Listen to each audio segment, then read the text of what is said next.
Hi, this is Eva for Once Upon a Timeline. Welcome to Midnight Mandela. So hopefully everything's going good. As you can see, I am coming to you from a new location at work. And that's why there was a stream earlier, because I was test running it to make sure that everything was going well. So hopefully it is. Hopefully you can hear me.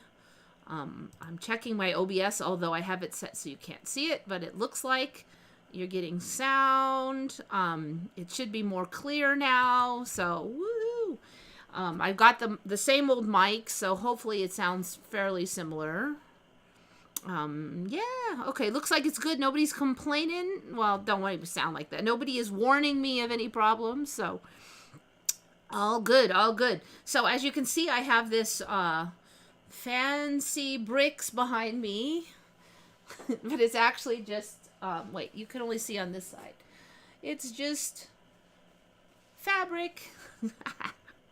I actually had this backdrop set up already for something else that I do, so I put it back here. So behind all this fabric is piles of boxes and shelving and stuff for work, but the fake brick looks way better. I bought that so I can take photos of my lamps and they could look styling, but like, we'll use it for here. All right, so hopefully I've got this computer's better. The ISP connection is better. It's hardwired in. So fingers crossed, the computer will be able to run everything. Woohoo! Okay, so what was that little beast in the thumbnail? Anybody guess what creature that was? Because I would not have guessed it. But it turns out that that is actually the foot of a gecko, believe it or not. So most geckos aren't that extreme, but we were just kind of talking recently, and I noticed a lot of geckos are growing like claws. I just don't remember geckos having claws. They just had the sticky feet, and most of them are smaller, but that particular one here is a claw of a Halmahera gecko. Let's see, and this is Halmahera gecko here, which is Gehyra marginata, originated from the tropics of Asia. Some people call these Moluccan geckos. So there's so many like crazy geckos. I mean, does that look like a gecko? It looks like a giant lizard, but geckos used to be tiny because they couldn't stick on things very well unless they were tiny, but apparently they now look like these beastmaster creatures sometimes. Close off some of these. So hopefully I can have a bunch of windows open now without crashing the computer, and knock on wood as well. Oh, here's some wood to knock on. So I gotta get this organized. Okay, live streaming down there. Oh yeah, live chat. Let's move to live chat. Good points.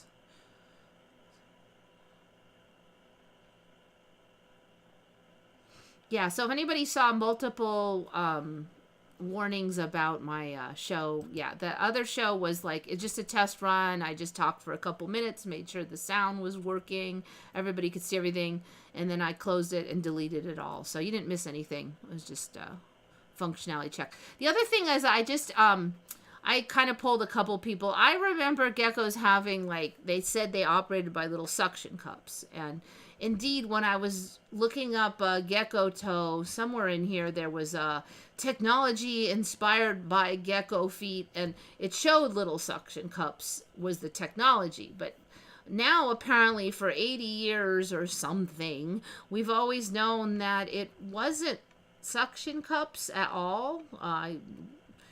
That was never suction cups for as long as I was alive. Now it's these, this is here. Now the small electron, I don't know, not microscopic view of the feet of geckos, and you can see there's no suction cups. So how are they sticking? So this is where it gets even weirder.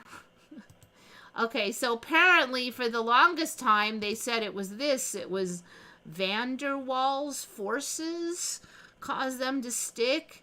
So, like, what the heck is van der Waals forces?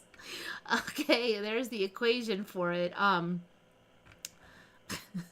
I'll try to explain it. I feel like, reality is getting very confusing now. So I used to be able to understand stuff. Oh, it's suction cups.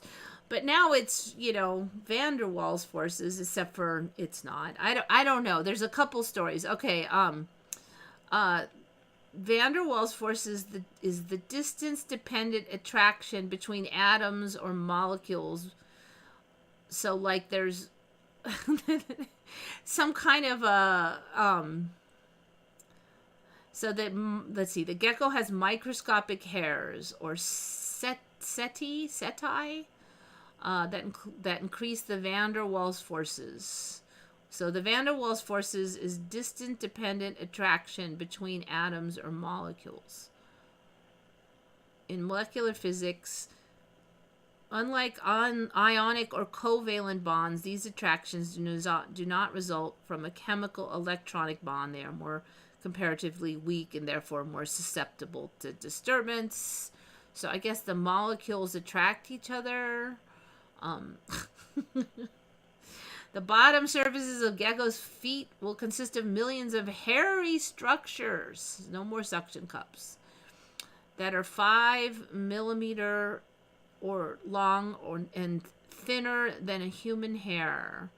There are thousands of tiny structures called spatula on every seta. Geckos create van der Waals force by making contact with the surface of materials using their spatulas. I kind of feel like, a spatula is what removes a suction cup. And so I just feel like it's extra funny that they're called spatulas. That's how you get off sticky stuff with a spatula. And now it's how you stick with the spatula. Okay, but then there's a confusing factor. So that's what the wiki currently says, but then if you look in around 2014, there were all of these articles that said that the van der Waals forces are wrong and that it's actually the foot is electrifying the surface. This van der Waals static electricity thing is a misconception dating back to 1934. So way before I was alive. It was never sticky suction cups, apparently.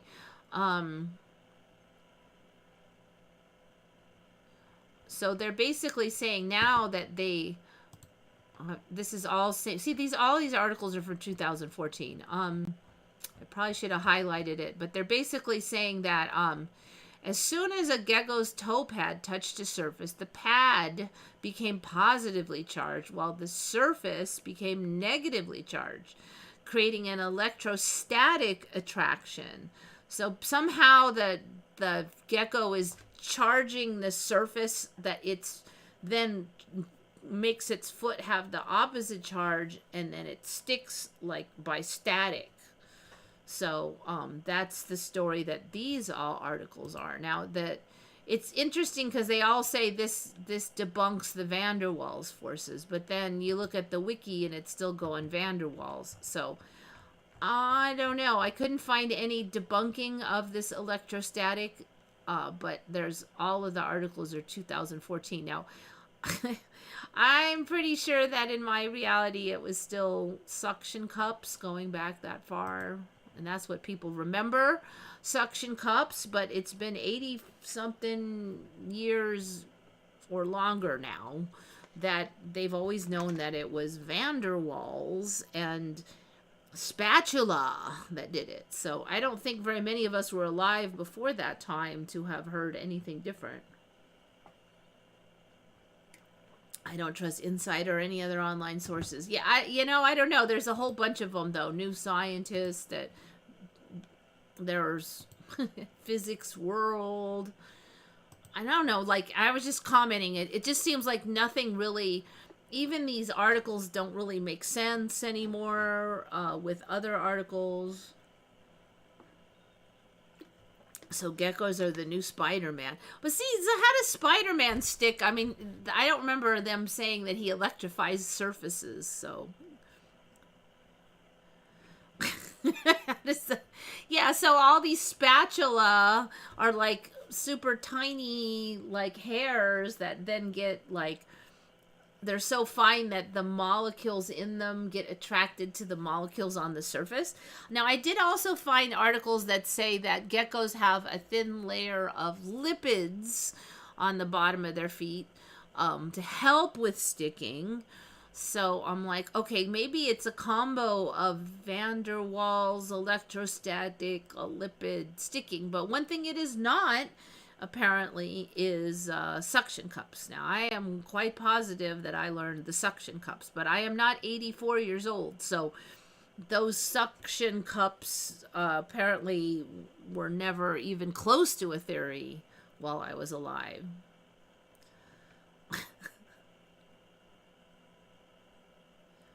So the Connecticut Mandela Conference already ended. Yes, it ended, and they will.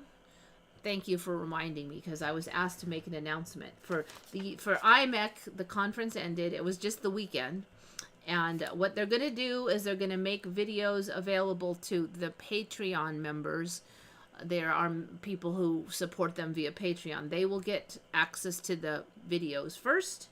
And then after a week or so in the Patreon, then the video will go onto their website, YouTube. They'll go onto their YouTube, probably other sources too. But so you'll be able to see the YouTube IMEC speakers on their YouTube. And they think it's going to be approximately 2 weeks before it shows up on YouTube, because they need to format them, get them all cleaned up, do whatever they want, and they're not just slapping it up all crappy like I do. They're apparently doing some just cleanup and audiovisual processing and stuff, and then they'll put on Patreon, and then it'll go up. So I'm guessing that they'll do one speaker at a time. I've heard that the speakers were quite good, a number of them especially. So yeah, about 2 weeks. So you'll get them, and you won't have to pay. So good deal. I mean, when you go to those things, frankly, at least half of it is just the chance to talk with everybody afterwards. For me, that's like the main thing, and the whole group energy and like that. So they're already, my understanding is they're already planning the next one for next year. They will probably have it at a different location. I'm not going to disclose that yet until they've kind of got it ironed out. But I don't think it's going to be in Connecticut next year. Who knows exactly, what'll happen in the end, but that's the current plan. They're going to try to move it around a little bit so different people will have access, but also it's going to depend on where people are headquartered. If one of the main people is in one location, then it's a lot easier to have a conference in that location than to try to have it, where far away where nobody knows anything about that location. So there's going to be multiple videos for if you go to the IMAC YouTube,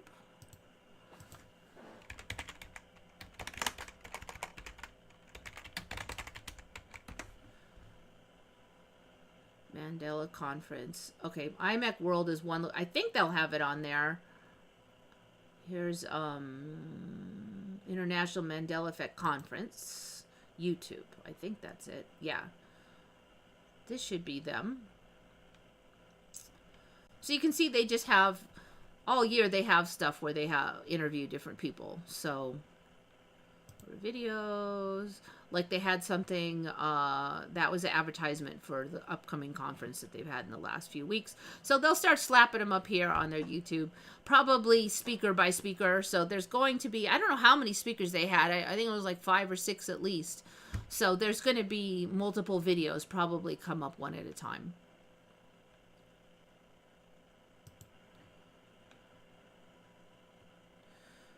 Next week will be the 1st of November. That is the general plan. I actually suggested they have it in October. I don't think they have the date settled, because I felt like November was too close to the holidays. I don't know. What do you guys think? I mean, that's just my opinion. Maybe November is good for people. I felt like getting close to Thanksgiving and Christmas was a bad idea. because people are crazy busy. But maybe early November is not a problem. I don't know.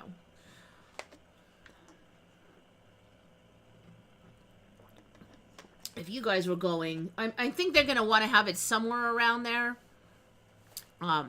because they're going to want to have it the same every year. The other issue is that if they have it at any cold locations, November can be pretty snow cold and stuff, so it might be good to have it a little earlier for those reasons too, so they can have it in the same place, the same time every year, and you wouldn't have to come into a snowdrift, hopefully. But, you know, like I said, what do you guys think? So, I mean, like JoJo's, you are kind of retired and you don't have a lot of responsibilities. So, it'd probably be more like for people who work and have family issues and stuff to deal with. All right, so let's see. Those are, all right, we've covered all those. So, you can see that a lot of these, they got little claws. Like, pretty much all of the ones I looked at now have little claws. I just don't remember them having claws. And I'm wondering if these will get bigger. Now, it makes sense in a way to have claws, because it could be, like, back up for grabbing. But, I mean, they'd kind of have to hook around to back up these, setae. Look at that. Can you imagine that thing sticking on a wall? This is what gets me, is that this guy has sticky feet too. And that, it's, you know, you're thinking of geckos on the wall, these cute little lightweight skinny guys, and then you got this like Beastmaster on the wall. Somehow that just doesn't seem right. In fact, a lot of these guys are looking pretty chunky. I mean, like, look at that guy. He looks a little, maybe a little spooky, so come face to face with that.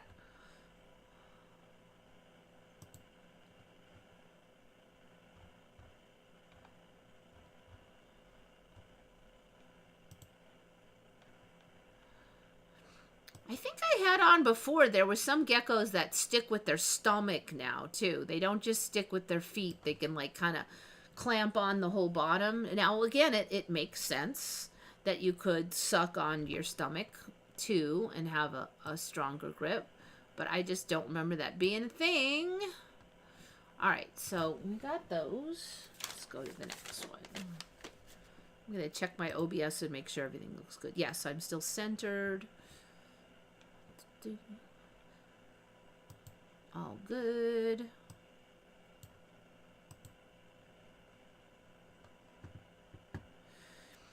Yeah, so, you know, I was kind of saying, I'm having trouble, like, it used to be I could understand most of the basic science on things, but it's getting harder now. A lot of things are just a lot more complicated.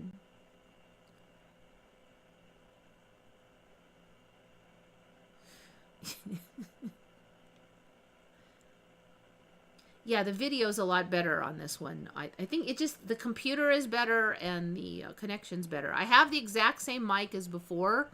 I just brought it from the other location, so that should be about the same. Just it's a Yeti, one of the better ones, but I've had that same one since I started the show. YouTube seems to change my name around.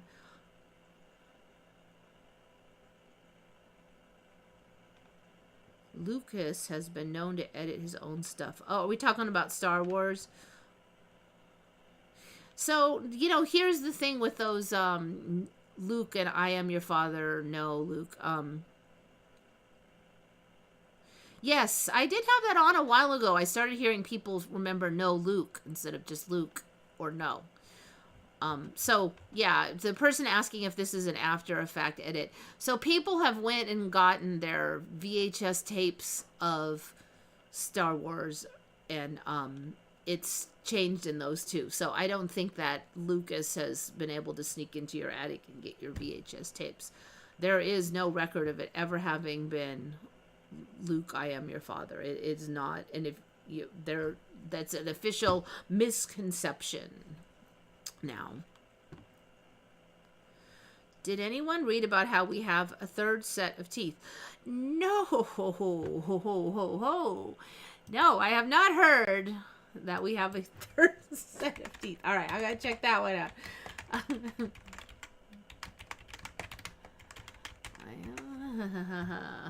Humans have a third set of teeth. New medicine may help. No, that's crazy.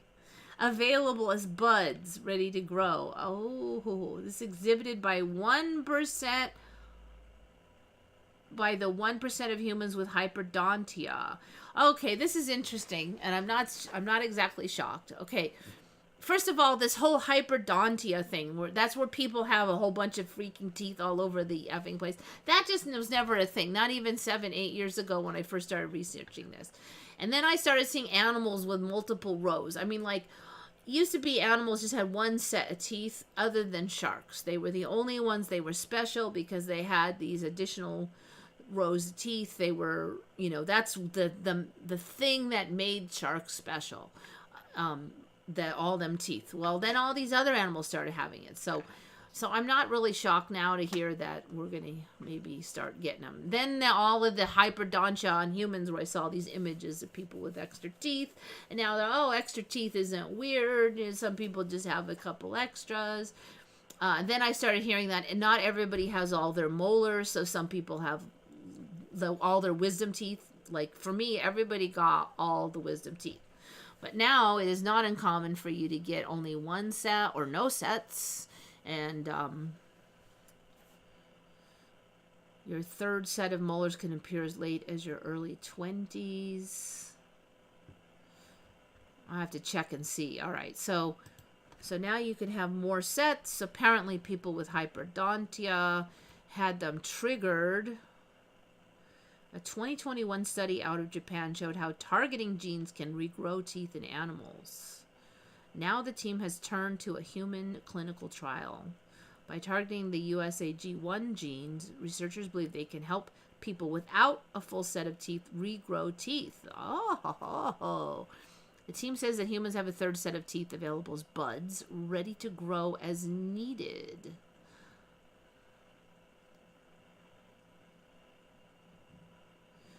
Medicine targeting the protein synthesized by USAG1 could impact the number of teeth grown in animals. They hope to have it ready by 2030.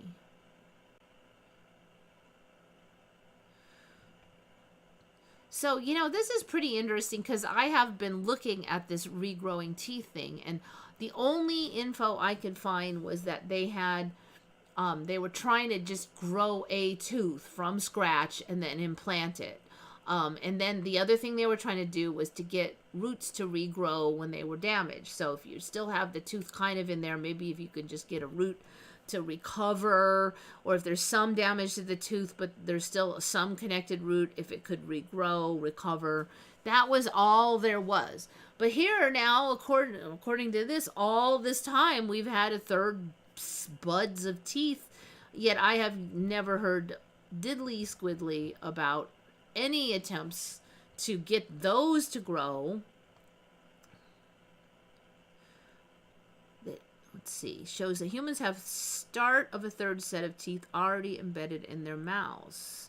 Previous research. When is this previous research? Like, they must have known these buds have been in here a long time, because supposedly the hyperdontia, right? So when did they discover these buds? Previous research shows. I'm really curious what that previous research is. So this is going to be good news, though, if, say, you lost your teeth, you got, damaged and knocked out, wild childhood, whatever. You could just have them regrow. Excuse me, got the hiccups. Yeah, no info on this previous research. 2016, when will all humans be able to grow a third set of teeth? This is a 2016 question. tooth regeneration and tissue engineering. All right, so at least since 2016, there's talk of a third set of teeth. But yet there has been no articles on regenerating those until the last 3 days. I don't know, did we go through a shift? I got that itchy feeling in my like, is there a shift in progress or something? I've got that itchy feeling in my muscles right now. Packing gums with stem cells cause the tooth to grow sometimes. I have looked at that and just think it's really interesting that we talked about growing them from scratch, but there has not been any talk about growing these supposed buds that we supposedly have now. Anyway, I call Mandela on the buds. All right, I'm going to add that in.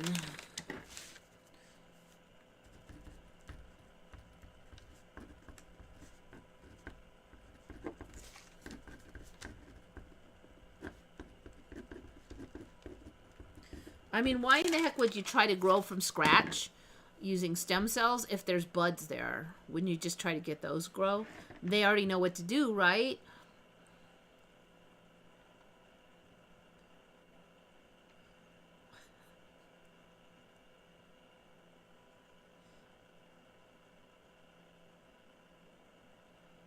Did you cover Babe from the movie with his wig-like hair? No! When did who covered that? I assume you got it from somewhere? Babe pig movie. All right.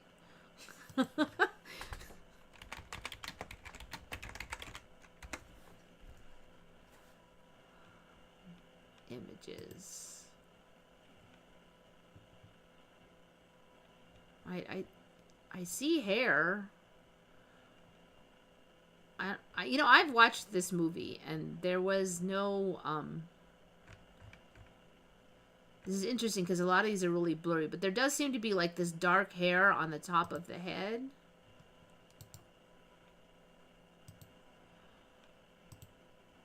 Here, and I don't remember there being any dark hairs on top of the head. That's really bizarre. I think if that had been on when I watched the show, I'd be like, what the hell's wrong with his top of his head? It just does not make sense.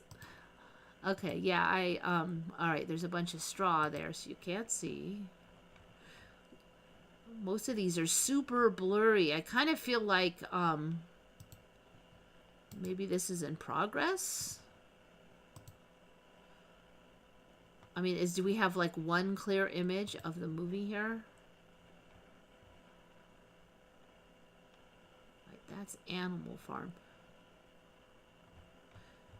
You know, it's strange. I can't find any clear images. An image tab.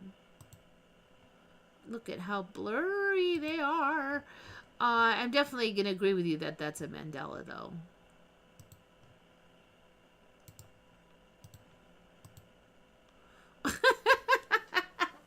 That's so wrong. That is so wrong. Why would a pig have like a toupee on it? It's not even the same color hair. It's a pig. Pigs don't have like human hair toupees. That's so crazy. Who would have even made that choice?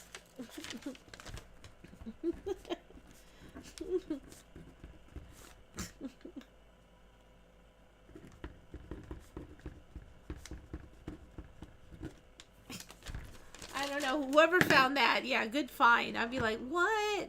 He's got like a comb over or something. That's crazy town. I would say it looks like Trump, but it's too dark. It's not blonde.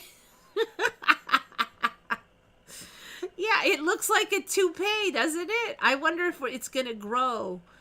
Who found that one? I mean, I assume that it was on another show if you're asking if I've already covered it. Unless, is it backwards in time? Okay, let's see. When did this show up? Because I've never seen this one. Babe Pig Mandela Effect. Is it going to be one of those where it's been around forever?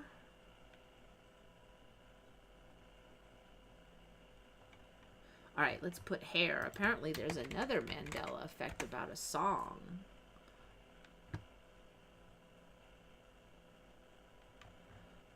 All right, it's not coming up, so maybe it's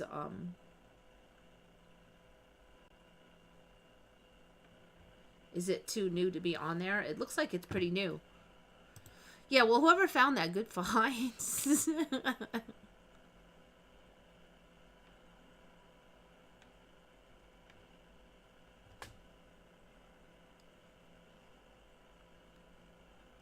You can find home remedies for healing cavities in teeth, but it depends on the size of the cavity. I'm sure it's either possible now or coming.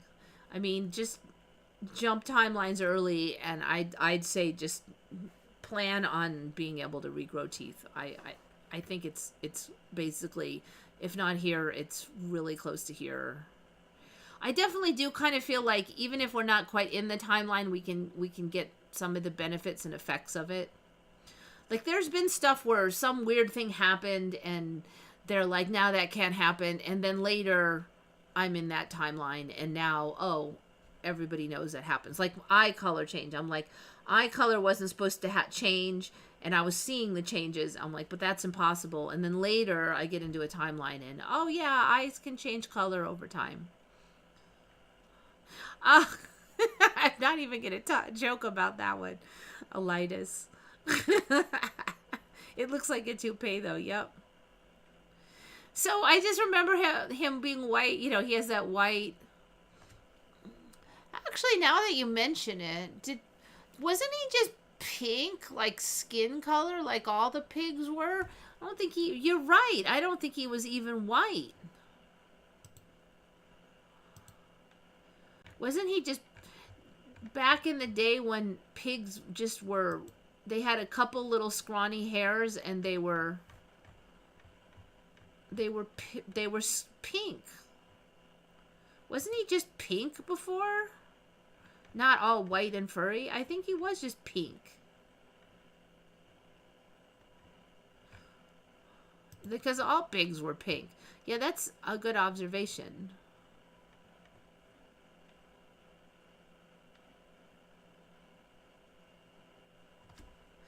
It definitely did not have a toupee of dark hair. Even if you're all full of white hair, why would you have a dark toupee? It's crazy town.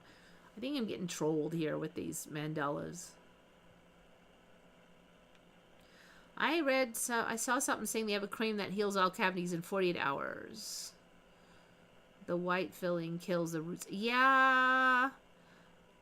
I don't know. So, you know, for me, I got some fillings when I was like 17, and they're all just still in there. And I think it was a scam because I haven't needed any fillings since then, and I didn't need any before that. So I think that they just lied, but it wasn't even the white ones. It was back in the day when they used those lead-based ones. Yeah, skin color. The pigs were skin color.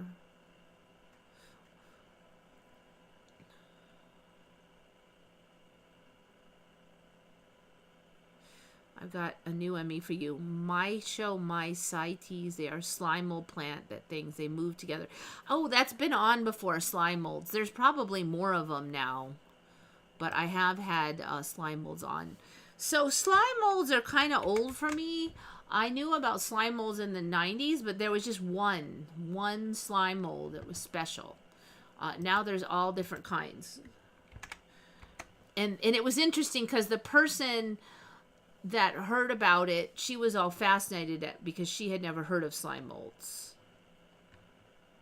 So slime molds basically are this, I think it was a bacteria that they can exist separately or they can clump together and become communal and work as a team, but they even like form appendages and eat, and they form stomachs and stuff, and then they can just break back apart into single cell creatures again at will. They say depending on the environment and food availability and stuff. So you can see now that there's all these crazy slime bowls. Looks like grapes, blah, blah, blah. There was only one yellowish one that looked like a blob, even more blobby than this when I first researched them. So I'm quite positive that those are... Now, I think I've had them on before. There weren't this many kinds. Like that one wasn't there. I don't think the grapes one was there. You could, this one wasn't there when I looked at it. I don't think that one wasn't. Ugh. Come on, people. It looks like they've got what? Rainbow, like blue. What the heck is that one? Okay, so you have all these kinds now, basically. Pretzel ones. Yeah, they were trippy. I thought they were pretty trippy even then. So it had kind of come up with the discussion of like how humans could be sort of separate organisms yet linked, and we were using the slime mold as kind of a example of how that could be possible back in the 90s. Me and some people who are kind of in the woo area a little bit. Yeah, so when they form the communal organism, then they do hunt food. They had to use many little pigs because they kept growing fast. Ah, yeah, that would make sense. Yeah. JoJo's, I think, she's the one who noticed it, that, yeah, he was hairless pig. Because all the baby pigs were pink then, and he was a baby pig. So are all baby pigs pink now? Baby pig. Piglet? Baby pig? Ah. So look, they're not pink anymore. Even this one has hair. So the baby pigs... It looks like all the pigs now just have a bunch of hair. Is that a pig? Piggy baby... Okay, I'm assuming that's not a real pig. It's an Etsy thing. So all the baby pigs now have hair. I mean, look at how much hair is on those guys. They look like little cats or something. They're fuzzy.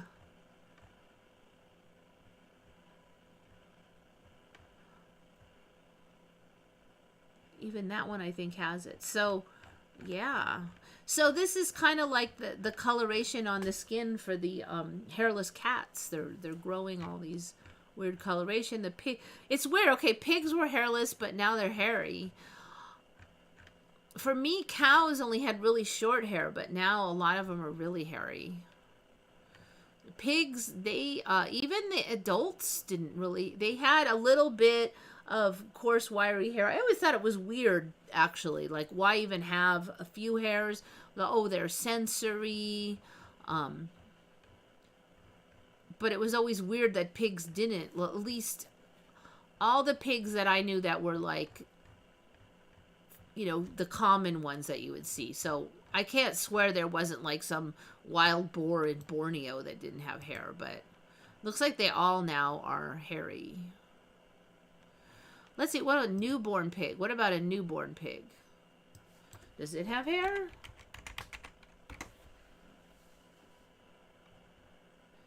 Alright, those are...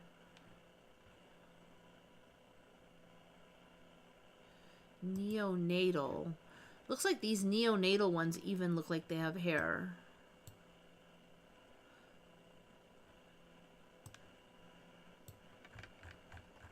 Alright, I'm gonna go to Google.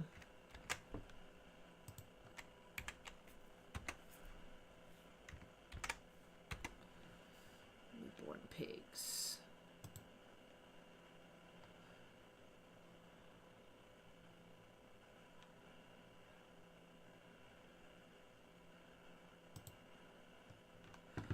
So they have some pink. But look, that's already got black on his head, and that's from the hair. What the heck, the image that shows here is not even there. But you could kind of see they're fairly hairy. These ones, this one for some reason has less, but there's a lot of hair on there. And those are like newborns. And look at how silky those are. And those are like newborns. That guy's really tiny and very white and hairy. So yeah, it looks like they pretty much are born with quite a bit of hair now. That's about as close as I can find. But then you look at like those, they've got quite a bit of hair.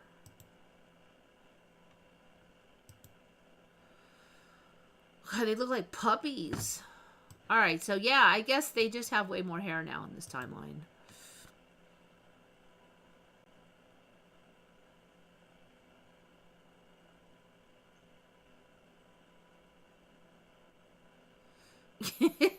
Yeah, I don't think anybody is totally relaxed with the concept of slime molds. I mean, the two words together, and then all the creepy ideas of them breaking apart and coming back together. And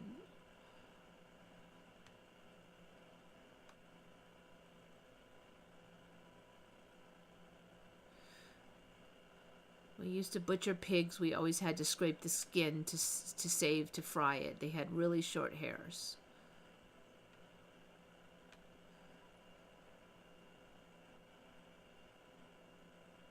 I don't want to kill animals for meat, but I don't want the synthetic meat. I'm not eating that synthetic meat. Because when you look at that, I mean, like, it has no immune system. So it's just like cells that divide forever. So what cells that divide forever, they're cancer cells.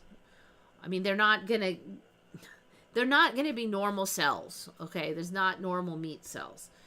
And then they're gonna have to put all these chemicals and stuff to keep them alive.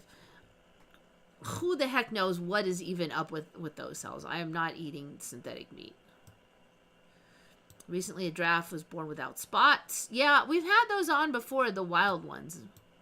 I did see that article, though.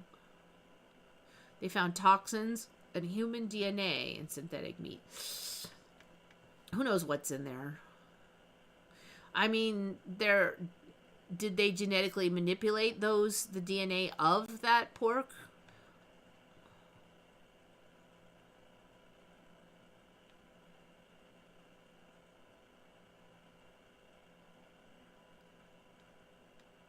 Okay, so we're talking about two kinds of things. There's synthetic meat, which is the old school stuff, was just, yeah, I mean, I don't think they use the word synthetic meat for those. They're vegan burgers or something. They'll have sunflower seeds and soy and stuff. Those are, so I think nowadays when they're talking about synthetic meat, they're meaning the lab grown meat.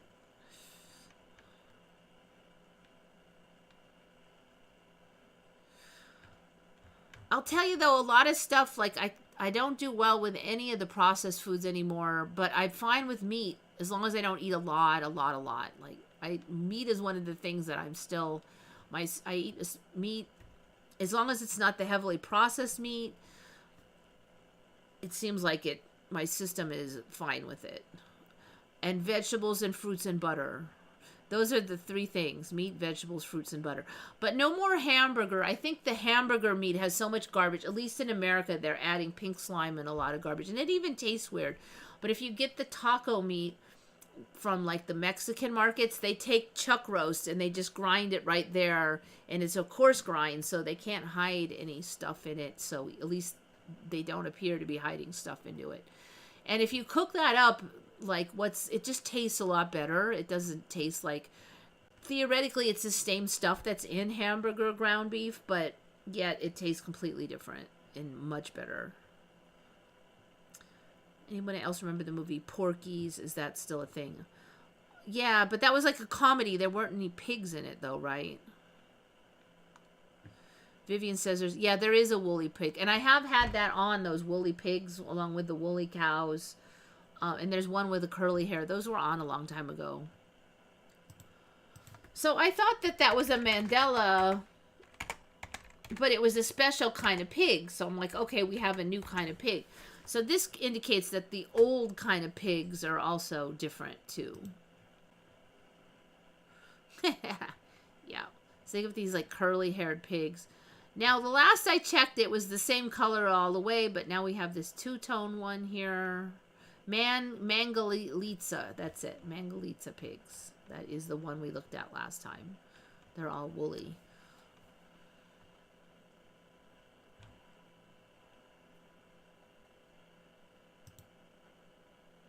That one is way fluffier than I recalled any of them being last time I checked, though. All right, we're getting guinea pigs in here, too. I don't think that's a guinea pig, though.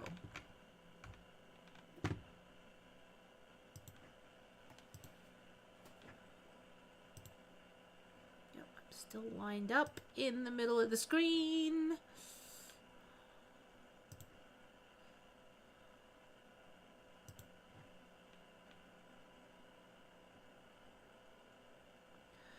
You know, I've lost my taste for pork, though. Definitely. I used to really love bacon, and I don't anymore.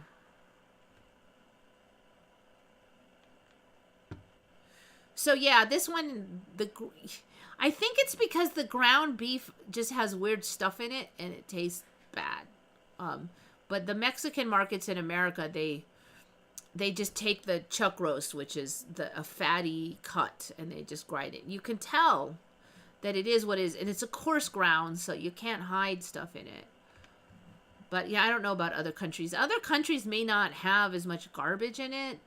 I can't really trust anything anymore, but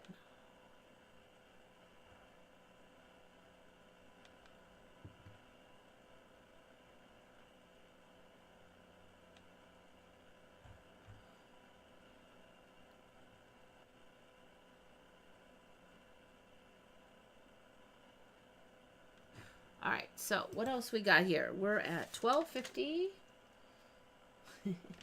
Now, I believe I've had this one on before, but I'm not sure if I actually really caught this aspect of it.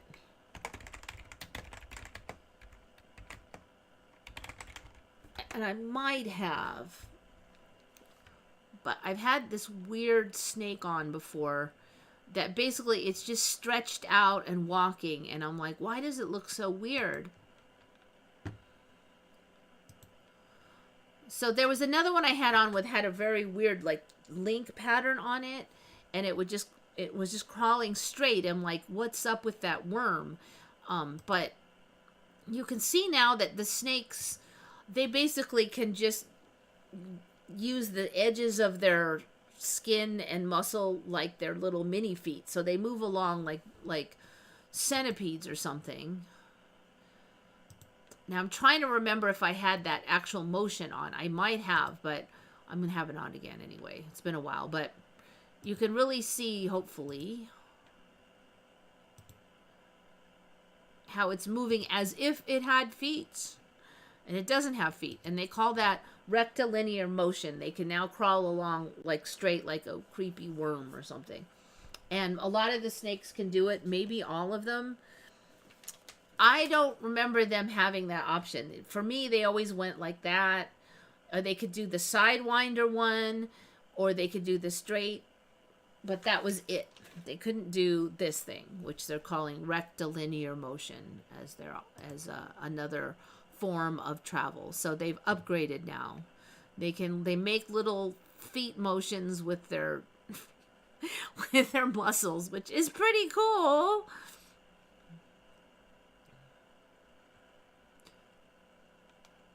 VR Reality's advanced ET tech. Our human brains can't differentiate the difference between real and a computer. Yeah, there was a advertisement on recently that had images that were AI images, but they did get the hands pretty good. They had a number of fingers. It was just a little bit off, a little bit too dramatic in the shadowing and stuff. A little bit stereotypical, but they're getting a lot better now. I mean, you really can't trust any video or photos anymore. because that's just what I could see. You've got to assume that they have better than that. So we're entering an interesting time. The aliens thing, that's a tough one though, because there's been weird stuff cited for 100 years, at least in this timeline. Maybe the idea that it could be fake makes it more easy for some people to accept.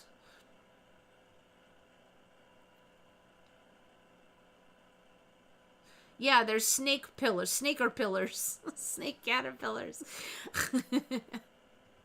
So yeah, they're not always weird anymore, at least in the ones I saw. Now maybe there's, so what somebody who's kind of an expert on it said is that it's getting better really quick.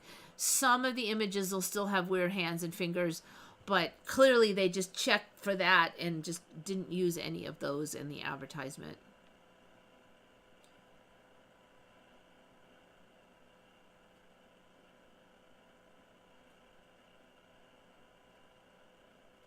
Science being based on the belief that answers are out there if you just look.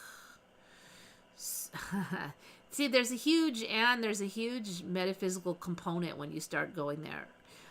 You believe that an answer is there, then you look for it. Will you find an answer because you believe an answer is there? You know, the whole manifestation thing. The alien card is not on the table. We're back to the virus. Yeah, I got to be really careful about talking about that on here because YouTube is definitely dropped more rules that says basically you can't disagree with what was it, the WHO, and you can't disagree with the CDC, anything disagreeing. You can't have any disinformation about treatment options. So it's like wide open, vague stuff.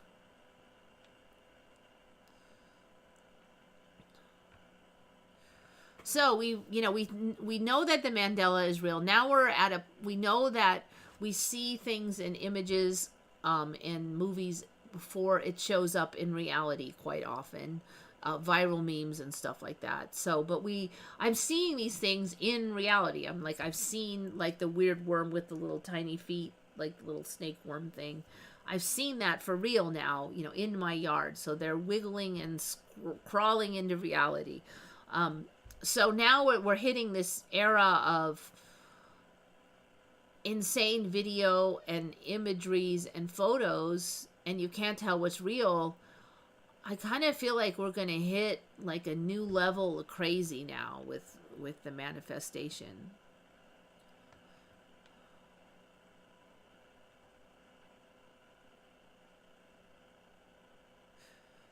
Even Einstein said you can't study science with any seriousness without coming to the undeniable conclusion of God. Now argue forever about what God is. Yeah. Okay, so let's say that humans are manifesting the Mandela Effect changes. Okay. Humans or our consciousness or whatever. And say there's another consciousness, like our greater, higher self-consciousness that's participating. But even if you go there, then, well, what created that? So like that would then be God, right? I mean, so that's why I don't really feel like it's against the Bible, because whatever we are, where did we come from? So there's always like a higher level. So just because we have powers to do things, that doesn't mean that we're trying to usurp God. Because there's always another big boss, right? Nobody's volunteering. Yeah, how do I even say it safely? The narrative is coming back. I don't think people are going to want to obey, is what I've seen. Even me living in California, the second lockdown, people were just like, man, I'm going out. And the there was a lot of traffic. Now we've had quite a bit of time without worrying about it. And almost everybody and their uncles had it already. I just can't see anybody obeying. But, who the heck knows? I don't know. Some people, I guess, will. But, all right. That's that one. Let's see. What are we at? We're at 1 o'clock. All right. A new libertarian style piece of Europe has showed up. It's been there since 2019. So I've covered Liberland. So I don't know if it's just me that I'm kind of into the libertarian thing, which is basically, you know, leave me alone to do what I want as long as I don't hurt you and you don't hurt me, then we just have our freedom, right? I'm all into that. So I don't know if it's for that reason, but I do see that there's a lot of libertarian stuff kind of coming into the reality. And before this, I never even heard of any other libertarians or what it was until just recently. But so Russell Brand is really pretty much almost a libertarian now, except for a few little things. And was it Argentina that just elected a libertarian president? I don't know if they call them libertarians, though. Was it Argentina? He's got that weird, like, hair. His hair kind of comes around like that. I think was it Argentina, new president? Why is it? I've had this on before. Like, presidents often have weird hair. Now, unfortunately, I'll probably just get millions of images of Trump. What's that new libertarian guy?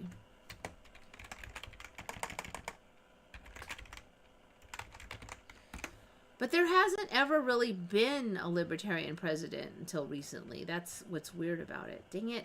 See, I don't know if they use the word libertarian, though. The minute you put in weird hair, it's Trump. Argentinian president. No. Yes, this guy. This is the guy. Okay. Javier Milei, presidential candidate of the Liberty Advances Coalition. So that's their word for libertarian. Javier Milei. So if you don't know what libertarian is basically not a lot of, like, shrink the government down and let people do what they want. And just put less regulation on stuff, some regulation. It's not like total free-for-all. Basically, the attitude is the government got too big and bloated and it's sticking its fingers in everywhere. Less taxes. Yeah, it's Argentina. Less taxes, you get to keep more of your money, that kind of stuff. So, see, he's got the crazy hair. His hair is even a little more crazy now because he's grown out the sideburns a bit. Yeah, so he is elected now. Okay, so why am I even talking about this? Concentrate. Okay, so this place showed up.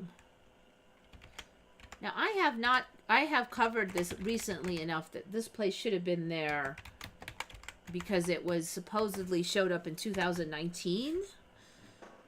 So that's 4 years ago. And I did cover Liberland, which is supposed to be like kind of a libertarian place. But this Free Republic of Verdus is near Liberland and should have come up with all my searches of Liberland. The Verdus Republic, new self-proclaimed neighbor of Croatia. Croatia still has some unclear territorial issues. There's an area claimed neither by Croatia nor Serbia. And they've, okay, that's Liberland. Now, what's this new one?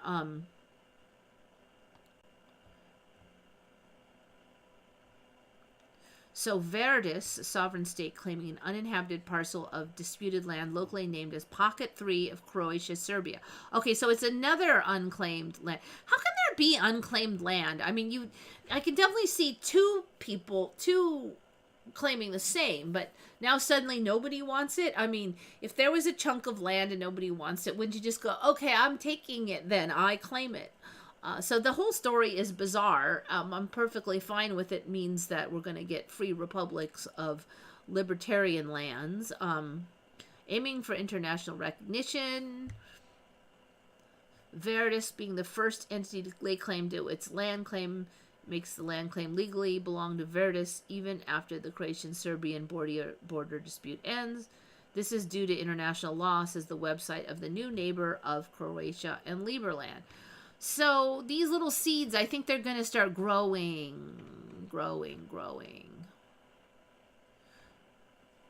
So far, nobody lives in the territory. So Liberland does have structures and people living there. Verdis is like, I swear it's hot off the presses. They swear it's been here since 2019.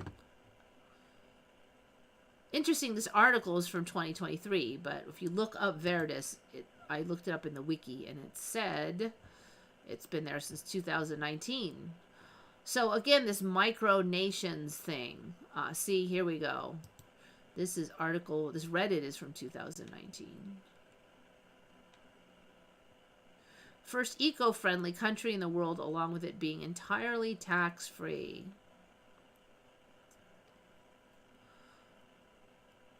Okay, so now they've got all these pockets. Pocket 1, Pocket 2, Pocket 3. So all of these pockets are not claimed by either Serbia or Croatia. And we're going to get millions of little Liberlands in here. This crazy town. So why wouldn't Serbia, like, grab the... And they're buying... You know, what is this? This makes no sense. Pretty sure that land is claimed by a number of micronations already? We claim Pocket 3.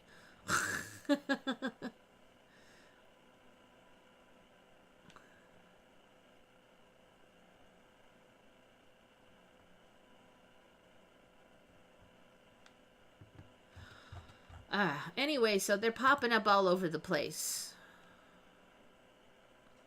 Art Generica just came in. Yes, I got a new...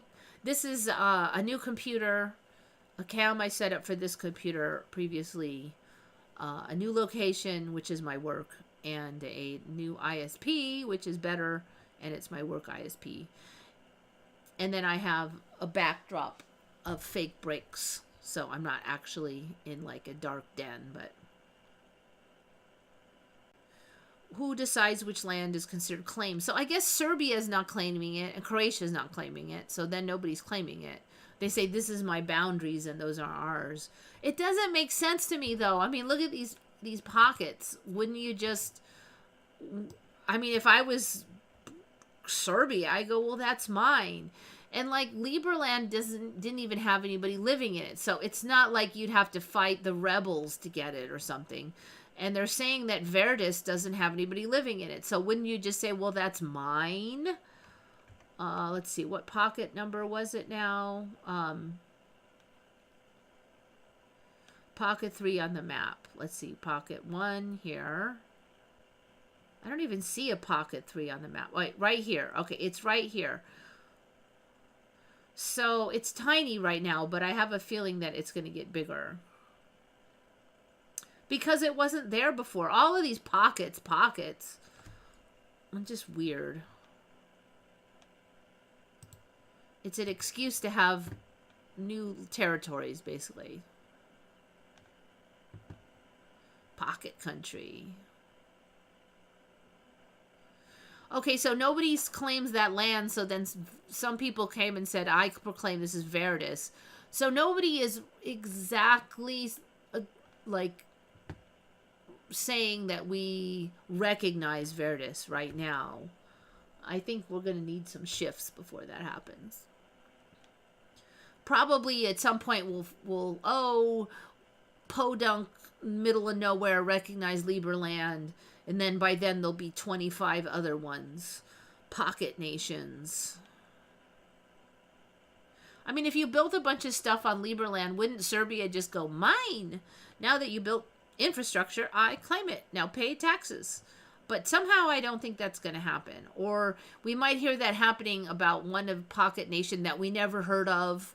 And Liberland lives in fear and they're threatened and all this danger, and yet it never really happens. It'll probably be something like that, because that seems to be how these things work. Yeah, so like I said, I don't really have bricks. It's just fabric. I had bought this before to as a backdrop for some of my photos for my store. And behind there is a whole bunch of piles of boxes and shelves, and it's all ugly, so I just put that up. Those of you who saw the test stream saw what it really looks like. I'm actually sitting in the exact same spot, but I put this up. Pocket land, yeah.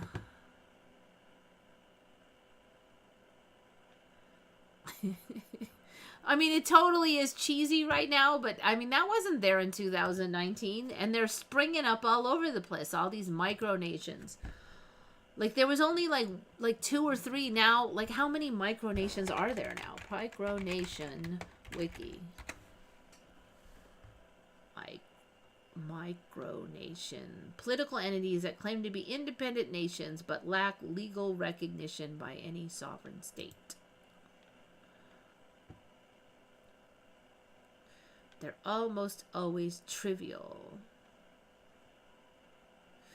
Several historical states have been retroactively called micronations.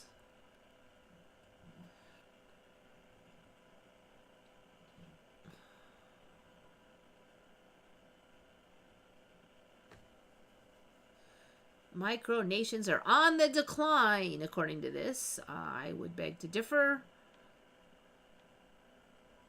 Do we gonna have a list of these guys? That's what I'm actually here for.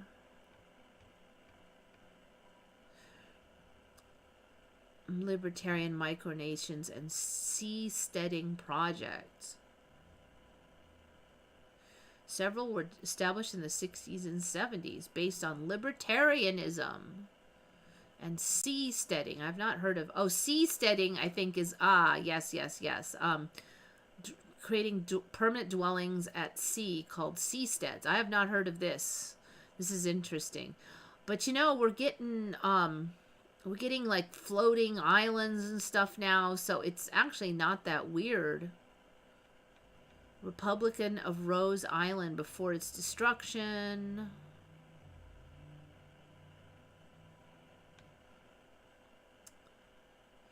New Atlantis was founded in 1964. Claiming a bamboo raft.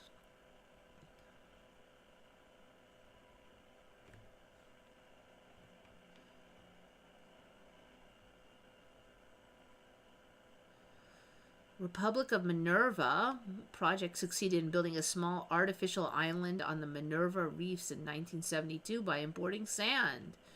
It was invaded by troops from Tonga the same year, who annexed it before destroying the island.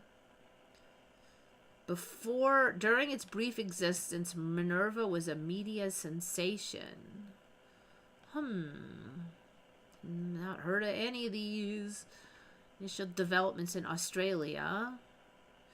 Australia has a disproportionate number of micronations compared to other countries. The Principality of Hutt River.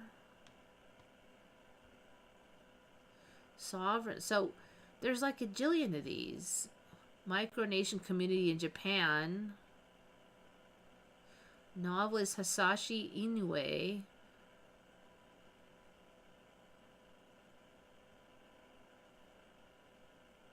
The Ginkgo Federation held an inter-micronational Olympic Games in 1986. What? Oh my God, there's jillions of these things. Protest micronations. Artistic micronations. I'm kind of in it, man. I want a million little micronations. We can just go and move to the spot we like. In 1990s, the emerging popularity of the World Wide Web made it possible for anyone to create their own virtual state-like entity. Republic of Malaysia, Kingdom of Torhaven, All right, what do we got now?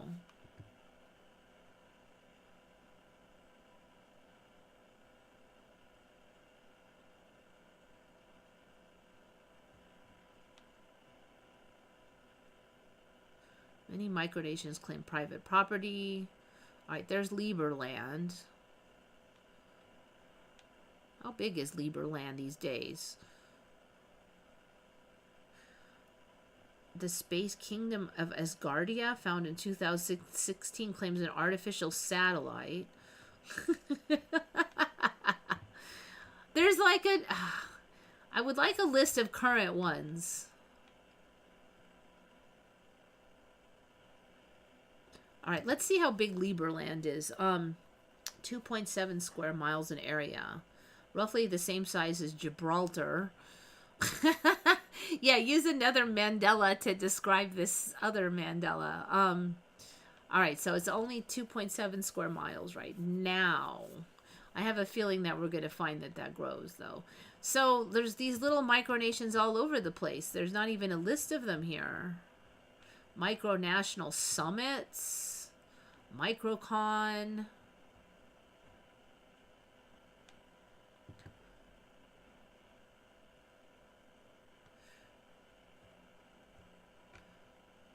Okay, House of Savoy was thus not legally included in the Kingdom of Italy, meaning that Seborga had remained sovereign. Seborga? Ah, there's a million of them. I'm like, I can't even keep up with this business.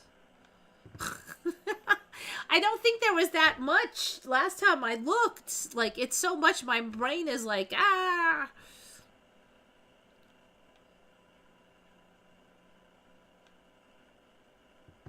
The criminal law in the U.S. is set up for micronations. So Washington, D.C. is like a separate, like, state now, too. And that was not true in my original timeline.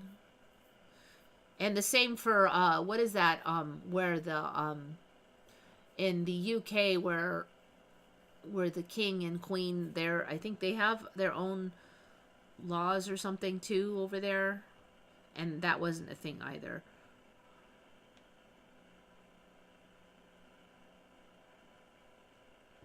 JoJo's, take care. Yeah, JoJo's is kicking out. City of London. Yeah, that wasn't a thing. Okay, so there it is. All right.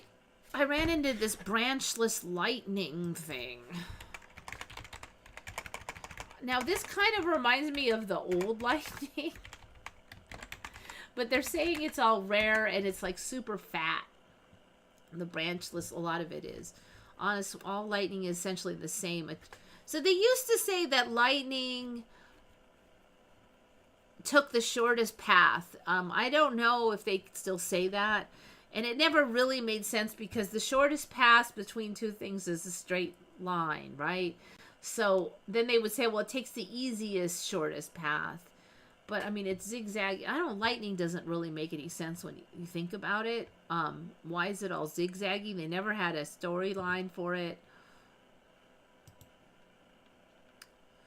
Created by electrostatic discharges. I mean, if there's too much positive charge here and too much negative, why is it all zigzaggy? So, let me see if I can find the branchless lightning. Branchless lightning. Describe the 3 times of... Okay, that's, I think, cloud to cloud and stuff, but...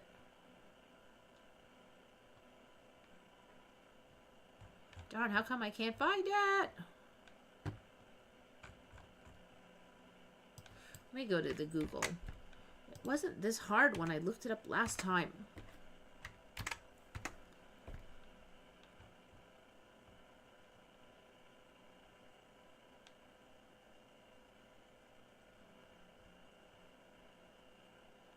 Smooth channel, cloud to ground lightning. Smooth channel. What the heck is smooth channel? Smooth channel. I guess that means branchless. And it's like really straight. Okay, so smooth channel, cloud to cloud, ground lightning. Cloud to ground lightning is sometimes called branchless lightning. Check out how straight that one bolt is. This type of lightning usually stems from positively charged higher regions of thunderstorms and is positive in polarity. I tend to see them most often just downstream of strong updrafts, especially supercells. Though called branchless lightning, there are branches occurring higher up above the base of cloud. So you see they're really thick. They look weird. The one place I was looking at said they were rare and more powerful. Type lightning, sometimes referred to as branchless. This is interesting because I didn't say anything about a loop, but they said that sometimes they loop, and here you see one branchless, but it loops. I don't think I ever recall like one just going I mean, that just doesn't seem like the shortest path, but they do it now. Loop-de-loop.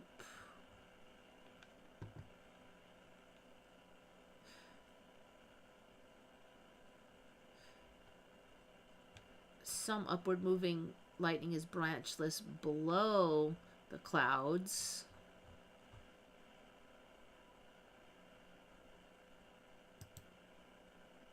All right, we're getting something here. Branchless.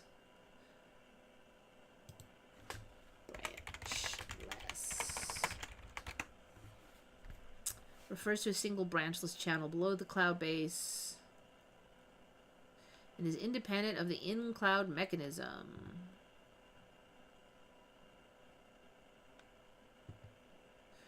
The majority of ICC pulses are expected to follow the basic M component mode of charge transfer to ground, with the downward incident current wave propagating along the channel from cloud to ground and an upward propagating reflected wave from ground to cloud.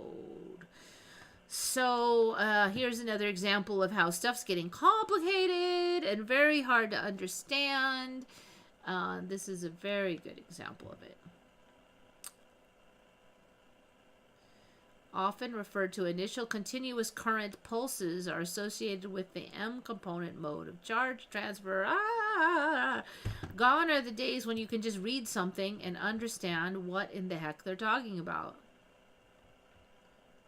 All right, what did I have on my notes? Because I'm not... Lightning stays on the ground longer. Okay, that was one of the things. It stays on the ground longer, and supposedly it is rare. But again, you see people yapping away on it like it isn't that rare. So anyway, yes, new weird lightning. Got that one. This one is weird. See what you guys are up to.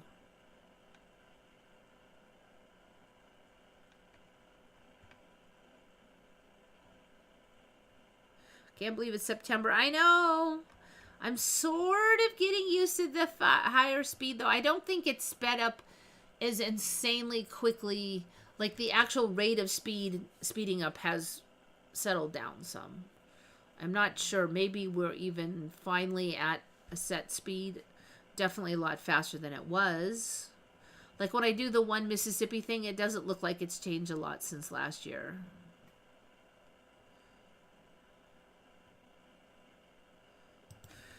So maybe we've hit peak craziness.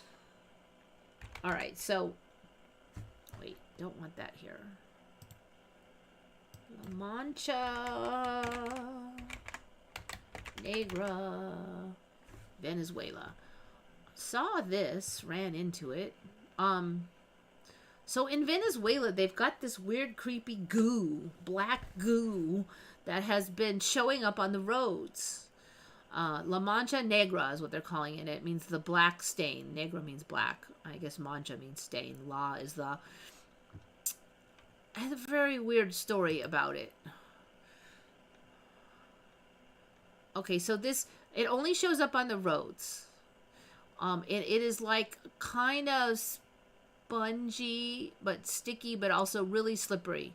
Like, I think it was like...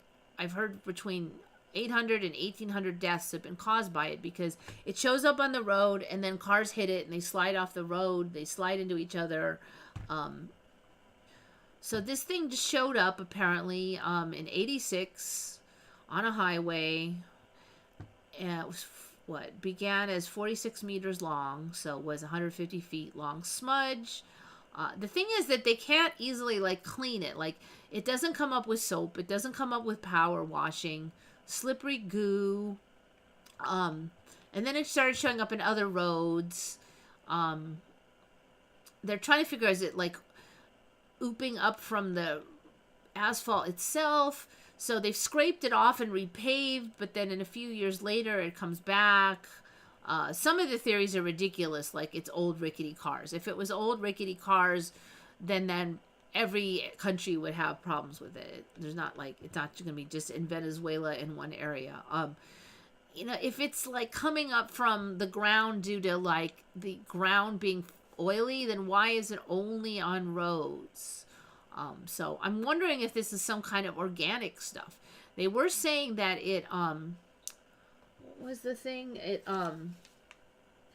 shrinks and grows according to the level of heat and cold.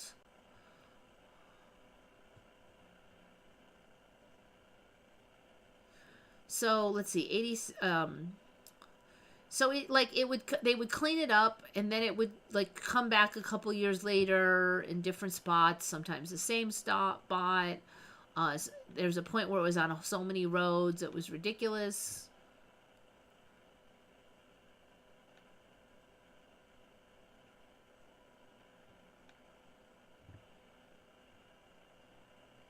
They're still having a problem intermittently. At one point they put a bunch of like dust and rock over it, and then that was okay for a couple of years, but then it came back. Some people are okay, is it improperly mixed asphalt? I don't get how they're saying there's like an inch of goo. I mean, like what in the asphalt improperly mixed is going to cause an inch of slippery goo?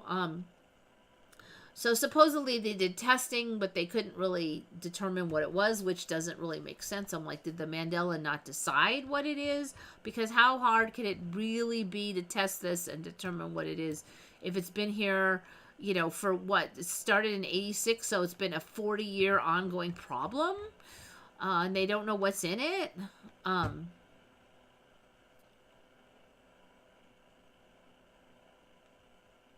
The current government fixed it in no time in the beginning of Chavez's first term. And then somebody else is saying, no, he didn't. I don't know. So anyway, weird things. 40 years of mysterious black goo. And 1,800 deaths from the mancha negra. Now, one of the... They said they studied it and tested it, and some said there was organic and inorganic compounds. So organic, is it some kind of a weird slime mold kind of thing? You know, I'm really wondering if we're going to get something. Because you think I would have heard of that. 40 years of problems.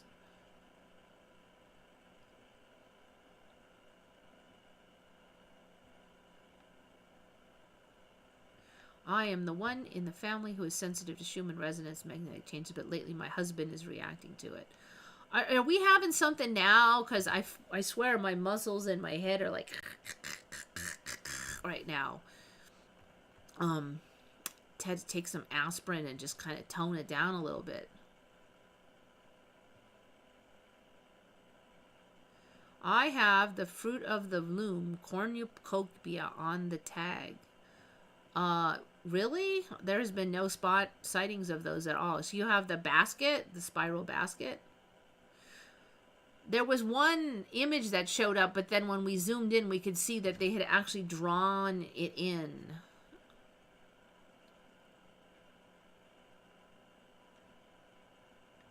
Vivian's off. Take care. I've taken a nap the last 3 days in a row. Normally I take a nap once a month. I don't know. So I think we need more than 2 of us, though. My eyes feel like they're itchy. Yeah, I'm itching right now. Itch skin, itch skin. And I don't usually have that problem. Yeah, I don't know what the Schumann is right now. How hard is that to check?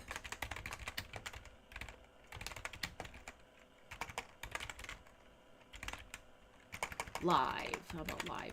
So haven't been watching it enough to really tell if it's crazy or not too. Okay, Heart Math Institute. Let's check that. Schumann resonances, view live data.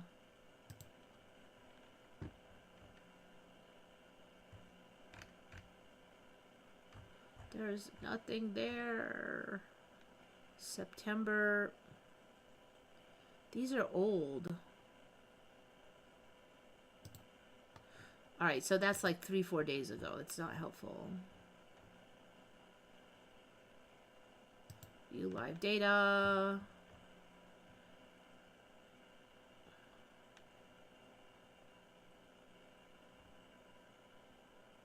Nothing is loading. All right, here we go. It's coming.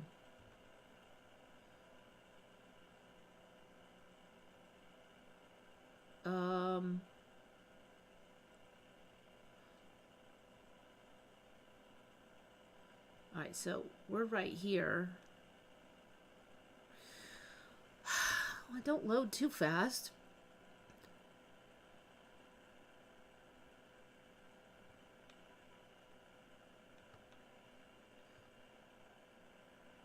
If the Schumann is really bad, then the computers are so bad you can't check the Schumann. I don't know if I have enough patience to do this.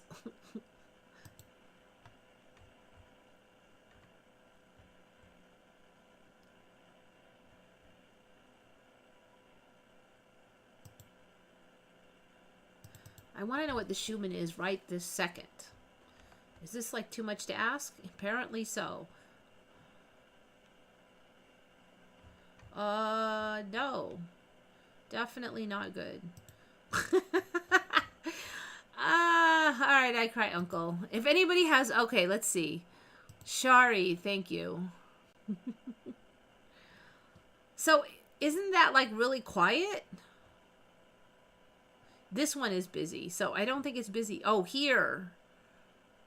Alright, it looked like it kicked in one. When was this? Like a couple hours ago? 7-9. So yeah, it does look like it's kicked in. 9-7. Okay, so 7-9 is America's 9-7, since they changed they do day month instead of month day. All right, so it does look like we've got some. I think that counts as a lot. All that white, that does count as a lot. I don't know what time zone they're in. I think it was Russia.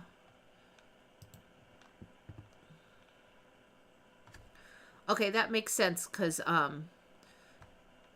can hear it. So yeah, you kind of don't notice, but it does look like that's what the last two. I don't know, how. I mean, are we actually here now, or are we right here? I don't know what these numbers, but at least the last couple hours, it's been pretty active.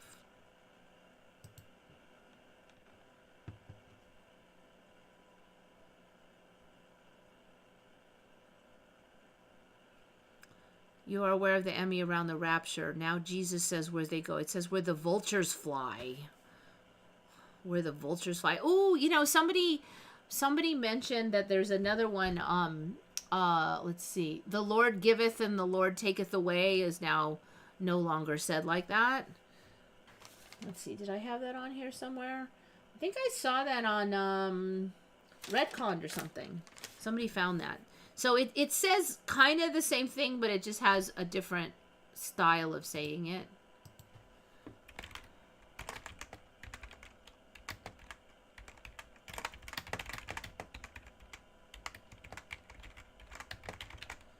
So the Lord giveth and the Lord taketh away is gone.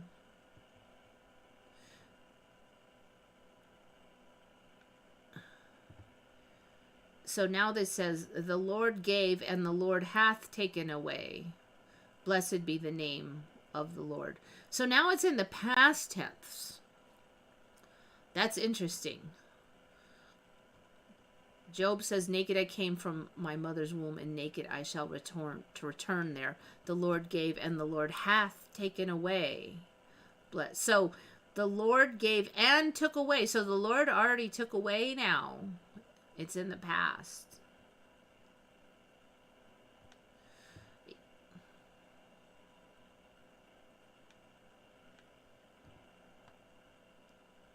The expression has been altered slightly to more colloquial use.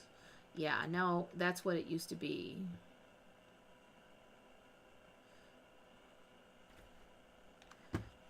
Anyway, yes, that's gone. The Lord has took.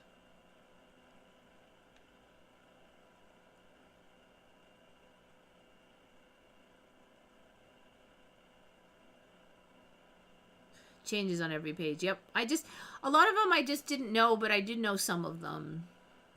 And that one I knew.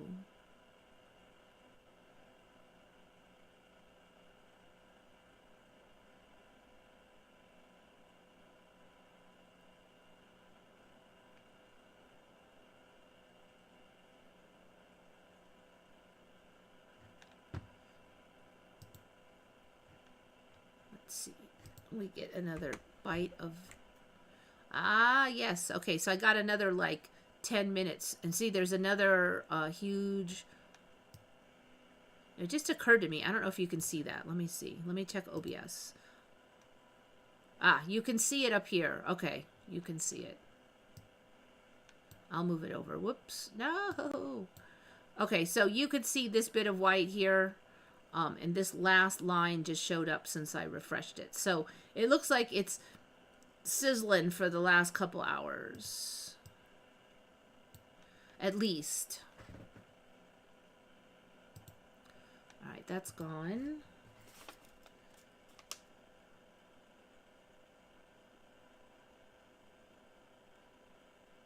Alright, I only have one left. Woohoo! And it's not a big one. Oh, you know what? Actually, I have two left. Two left.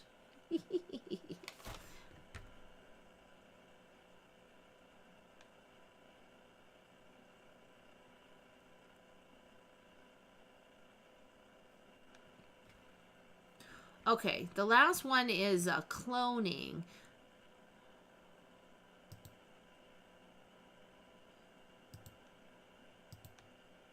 I think I've had cloning on before, but I don't remember it going back this far. Okay, so when was the first cloned animal? And I'm not talking about parthenogenesis and the natural ones. I mean, like, humans did science and clone something. Does anybody remember when the first cloned animal was? I'm going to give you a chance since we have time right now.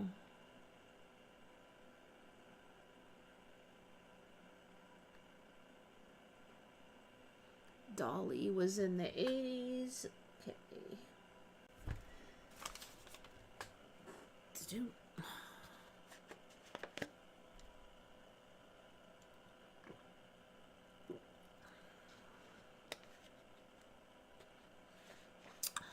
Yeah, the officially, at least in the public, announced cloned animals. I mean, we'll never know what they're doing behind closed doors, but the official.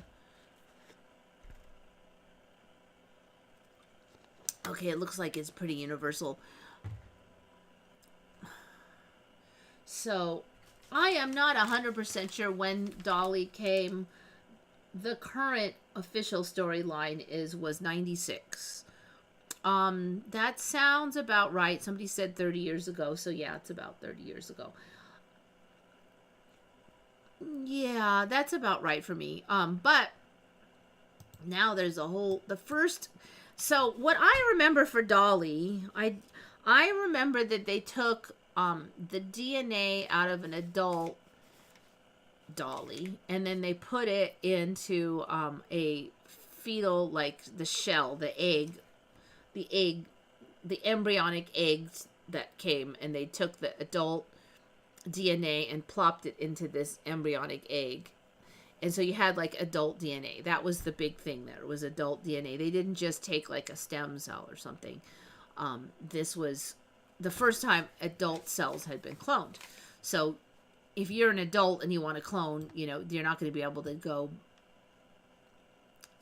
Basically, cloning is not super useful unless you already kind of know that the adult came out the way you wanted, and then you choose to clone that, right? I mean, what's the point of cloning babies? You can just get like another baby. They're not that hard to make, right? So So Dolly was the first adult clone, but I remember it being the adult DNA out of like a cell and then put into a embryonic cell. But that is not the case now. Um, so now the first cloned animal was actually a sea urchin in 1885. They cloned sea urchins. So they were using embryonic cells back then. And it's interesting because you see the title says first successfully cloned mammal, but that's not true either.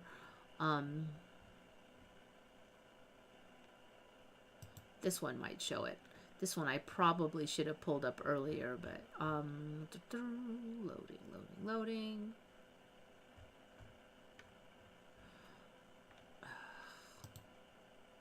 I don't think it's gonna let me because it's the BBC.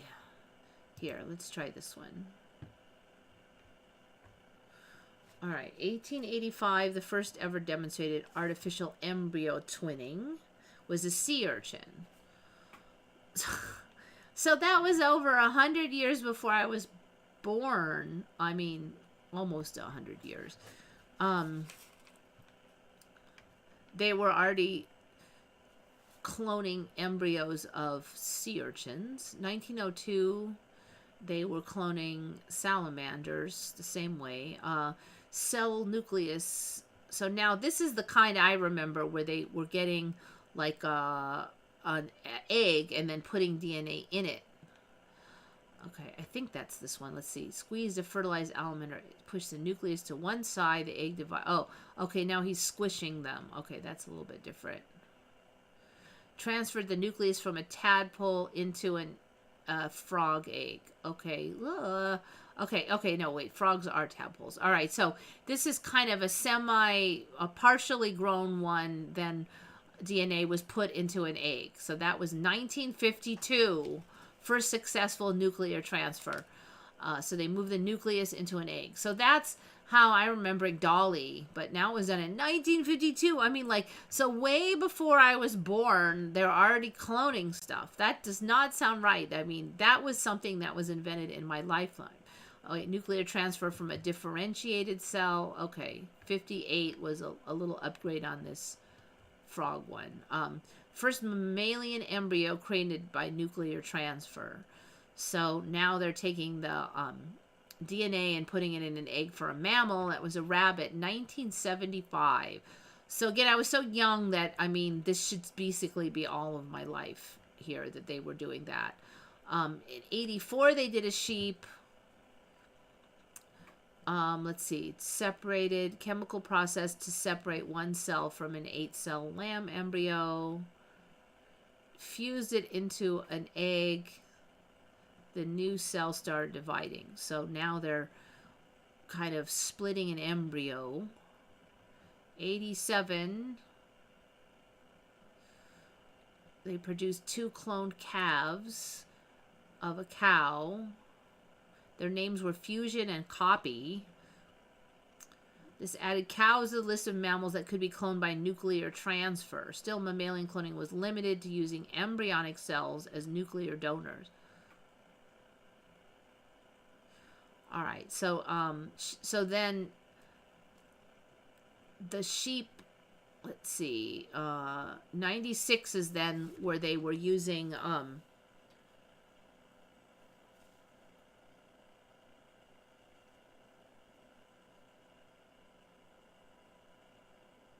trying to now. Okay, did I read this right last time? I'm not sure I did. Let's see. An enucleated egg. So they took adult cells and put it in an enucleated egg. However, while embryonic cells are ready to activate any gene, differentiated adult cells have shut down. When an adult cell nucleus is used as a donor, its genetic information must be reset to an embryonic state. Often the resetting process is incomplete. Blah, blah, blah. Okay, so anyways, the point is, though, that I don't remember all of this cloning happening before Dolly. And that was why Dolly was such a big deal. But now they did sheep and cows and all these other ones going back 100 years. There's also no talk of like the they used to have the it was a big deal, the umbilical cord stuff. They would get the cells out of the umbilical cord and stuff. There's really not much talk about that on here anymore. So anyway, I just wanted to add that. I just don't remember going back that far. Certainly not 1885. I don't think Dolly would have been that big a deal.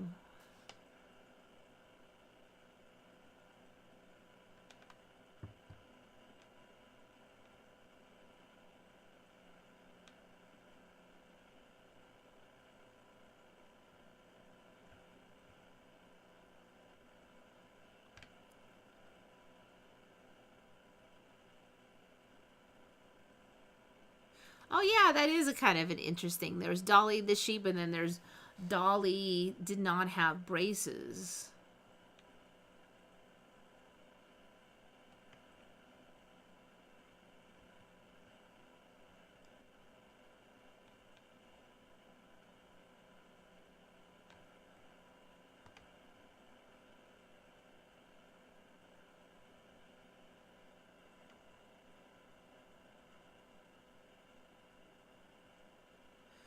Yeah. Anyway, I just don't see how it would have been such a big deal then. I think it was like a first for at least some timelines. Just not that time. This timeline. All right, and let's just see what's going on here. Nope, I don't get another line yet. I have not talked long enough. All right. The last thing, I don't know if I'd say this is a Mandela, but all of these, today is National blah blah blah day, and National blah blah blah week, and National blah blah blah month, and I never heard of any of these when I was a kid. And then there was just a few showed up, like today is National Secretary Day, right? But every day wasn't a day, you know, there was just a couple days when it started. Like every now and then we're going to honor, you know, there's Father's Day, Mother's Day, there was Secretary Day, and there was just a couple. And then the regular holidays. But now every day is a day, and then it's like, now there's months. This whole month is this. How does all this come up? Okay, so yesterday, September 5th, which is 2 days ago for some of you, was National Act Dom Day. September 5 was National Act Dom Day. And I'm like, what? This came up on Nextdoor, which is why I'm laughing. I'm like, oh, they have a Ask a Stupid Question Day.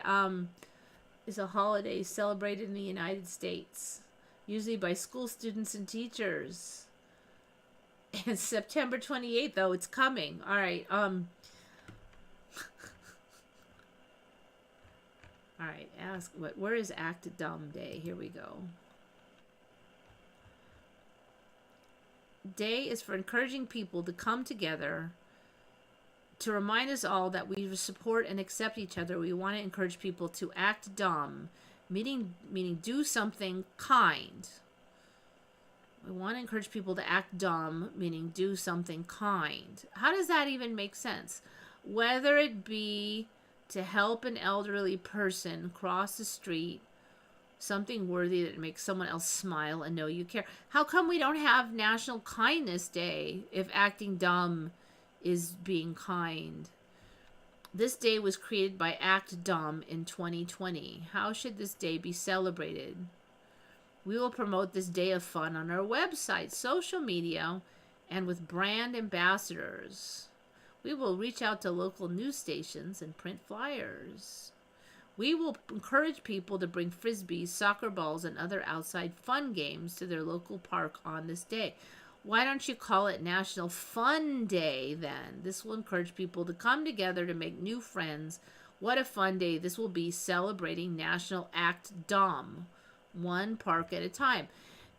Like, am I dumb or is this dumb? Beauty, diversity, unity, morality, act dumb?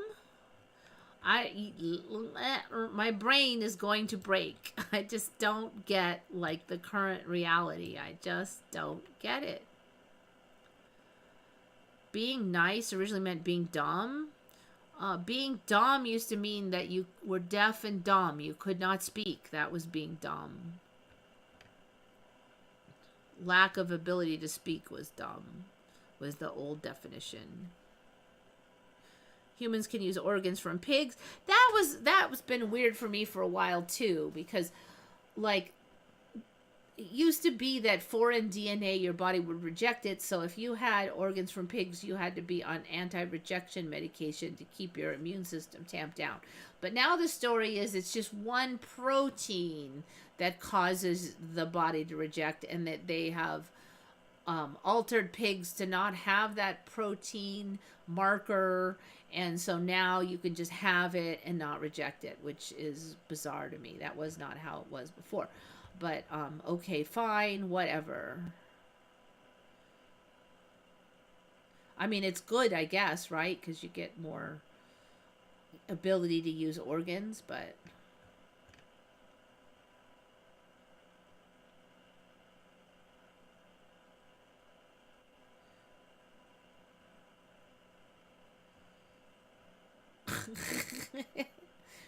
Be good, be kind, be nice, do something nice, and help the elderly is act dumb.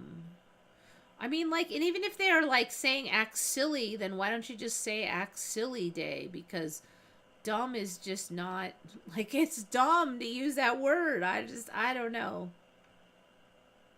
Look up the origin of the word nice, originally dumb. Nice. Really? Origin of the word nice.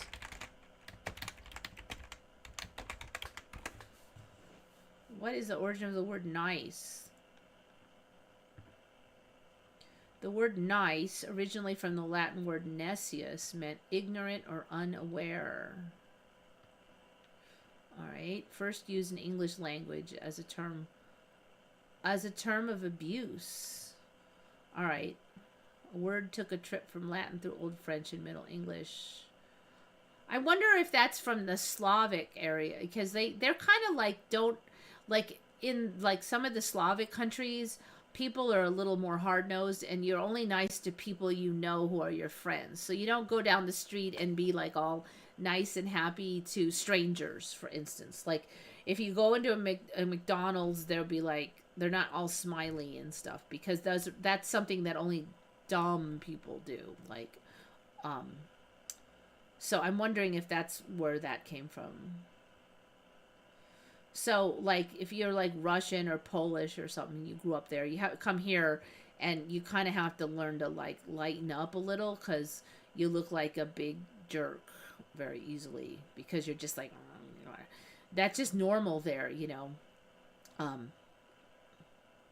Foolish. It's foolish to be all friendly to strangers, is basically it. So it could be from that. So you have to be, like, kind of, there's something wrong with you if you did that.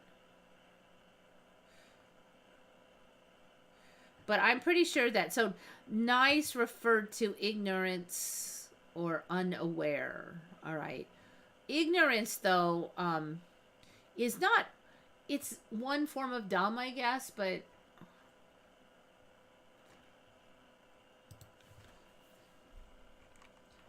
all right, so dumb, history, let's see, origin of word dumb. So for me, it meant lacking the power of speech. Yes, used of animals, incapable of using speech, mute, temporarily speechless, as with shock or fear. Yeah, it meant mute or speechless. So that is still accurate.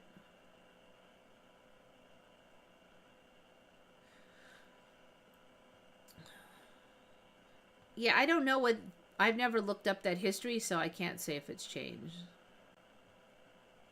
I still think it's weird, though. I mean, like, okay, maybe 100 years ago that was...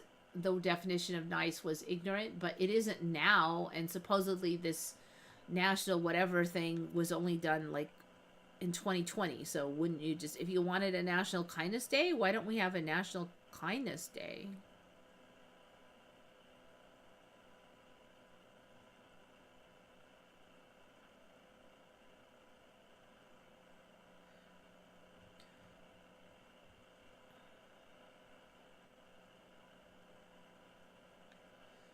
Dumb means kind. Yeah, I I don't think dumb means kind. I even now, who would jump to that?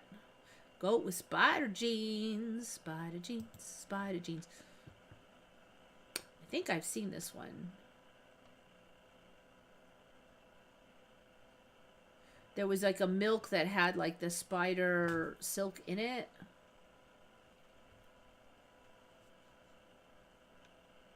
They're trying to get a hold of that spider silk.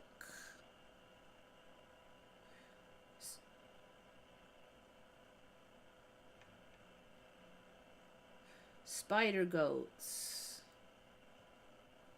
The dragline silk, the silk that spiders catch themselves with when they fall. This is interesting because there just used to be one silk. There wasn't a special dragline silk. So I think they're saying it's a stronger spider web. Now, I don't know if you remember, it was a long time ago, but I did say that I felt that spider webs got stronger because it used to be that they just kind of flop away and tickle you, but now you can kind of feel them resisting you and then kind of going boink after they let go. So I suspect they're a lot stronger than they once were. And now we have a special extra strong dragline silk.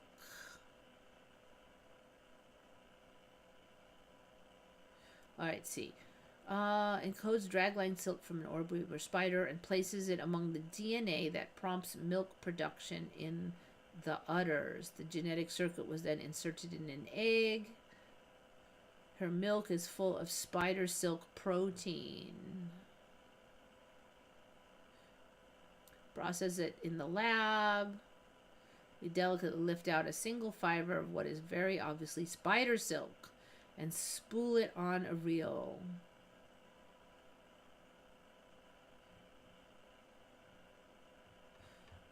Okay, when was this? I do believe I've had this one on. This one doesn't freak me out as much because we do know they have genetic engineering and there's no rejection issues if it's done this way. That's why the other one I'm like, no, because you would have rejected it. Your immune system would have rejected it in the old timeline, at least for me. You know what? I hate it when they don't have that date on things. All right, here it is. 2012. That does seem, well, maybe I could see that happening in 2012. A lot of stuff did happen in 2012, though, now.